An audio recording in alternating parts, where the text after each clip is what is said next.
हाय viewers. आज मैं आपको प्रेमचंद के कथेतर साहित्य पर रूबरू कराना चाहती हूँ।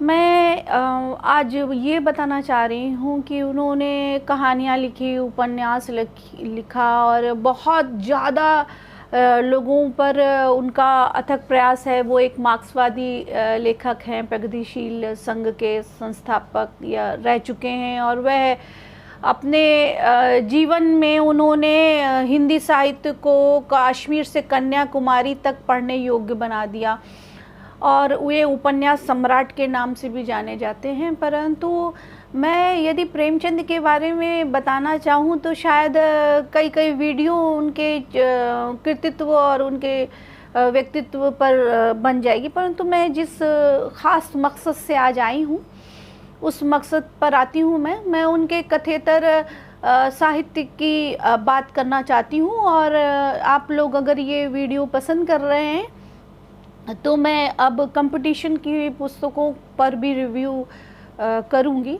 तो आज मैं जुलाई 1923 में, ये सेकंड नाटक है इनका। पहला नाटक संग्राम है, सेकंड नाटक इनका करबला है। करबला जो नाटक है वह नवंबर 1924 में प्रकाशित हुआ। 23 में लिखा जा चुका था परंतु 24 में प्रकाशित हुआ।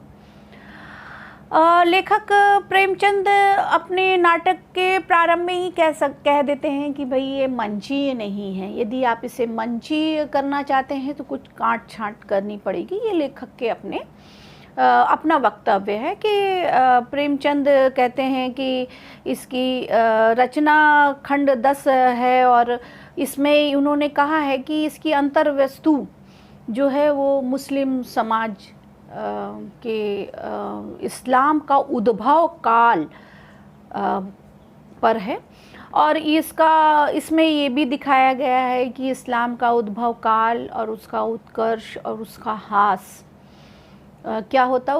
इस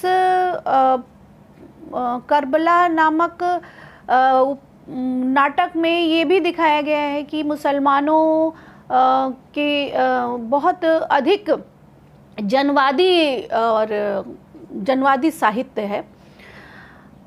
तो मैं आती हूँ, ये चरित्र प्रधान नाटक है। इसमें हुसैन साहब का चरित्र दिखाया गया है और ये विरासत है। कहानी अरब की ही नहीं, सारी दुनिया की विरासत है। ये सात्विक कथा है और मुझे ये लगता है कि पैगंबर मोहम्मद मुस्तफ़ा सल्लल्लाहु अलैहि वसल्लम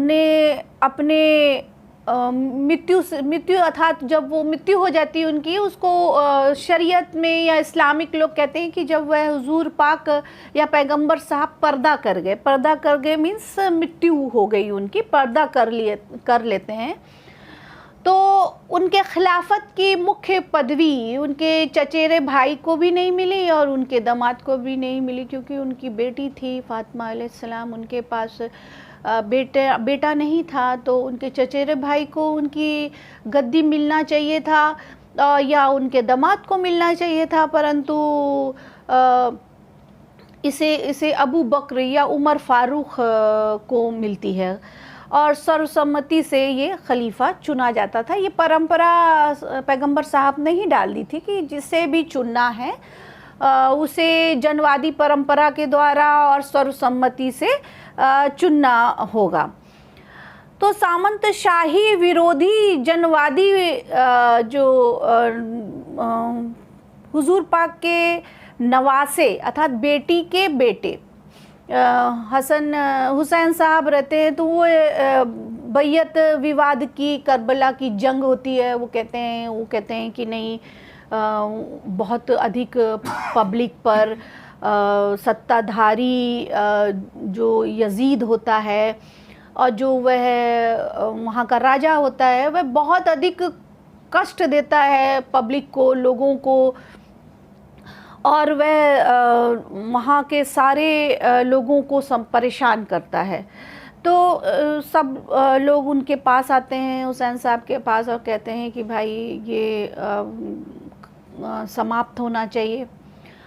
और ये कबीलाई लड़ाई होती है, धर्म युद्ध होता है यजीद और हुसैन के बीच में।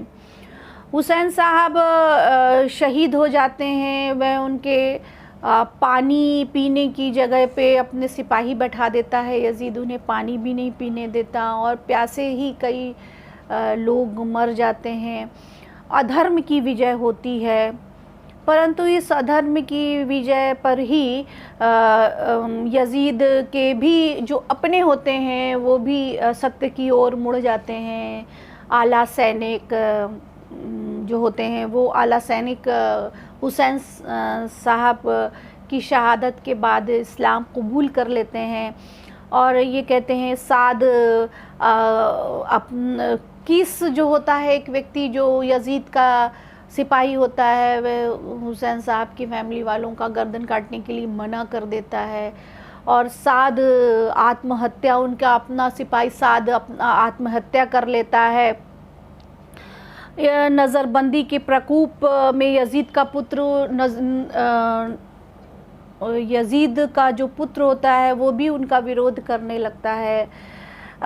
खिलाफत और जो समझ सकते हैं आप कि ये धर्म युद्ध अच्छे और बुरे के बीच की लड़ाई थी और ये पूरा वाक़या इस्लाम के उद्भव काल से लेकर उत्कर्ष काल से होते हुए हास की ओर आता है, अधर्म की विजय होती है।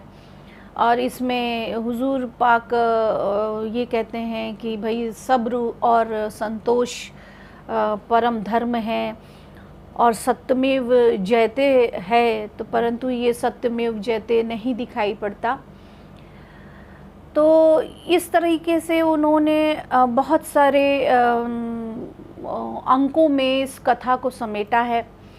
और मुहर्रम जो त्यौहार आता है, मुसलमानों का जो पर्व आता है, वो इस करबला की कथा पर ही आधारित होता है कि आप जीते ना जीते मगर अपनी लड़ाई लड़नी चाहिए, अपनी बात करनी चाहिए। जो परेशान हैं उनको दुख से मुक्ति दिलाने का प्रयास करना चाहिए। ये बहुत अच्छे तरीके से बहुत बड़ा ये नाटक लिखा है। तो मैं आगे भी कथेतर उनके और संग्राम नाटक है उस पर चर्चा करूँगी। इस पर मैं तफसील से भी वीडियो बनाना चाहती हूँ, मैं बनाऊँगी और ब्लैक बोर्ड में समझा कर इसको क्लियर करना चाहूँगी। तो नेक्स्ट वीडियो में मैं आपको परीक्षा की दृष्टि से कैसे आप कॉम्पिटिटिव एग्ज़ाम्स क्लियर करें, तो साहित्य का जो भी सिलेबस होगा मैं उसे इस प्रकार से समझाने की प्रयास करूंगी, इस प्रकार से एक लेक्चर तैयार करूंगी जिससे आप परीक्षाओं में उत्तीर्ण हो, परीक्षाओं को फेस कर सकें और कॉम्पिटिटिव एग्ज़ाम में आगे बढ़ सकें।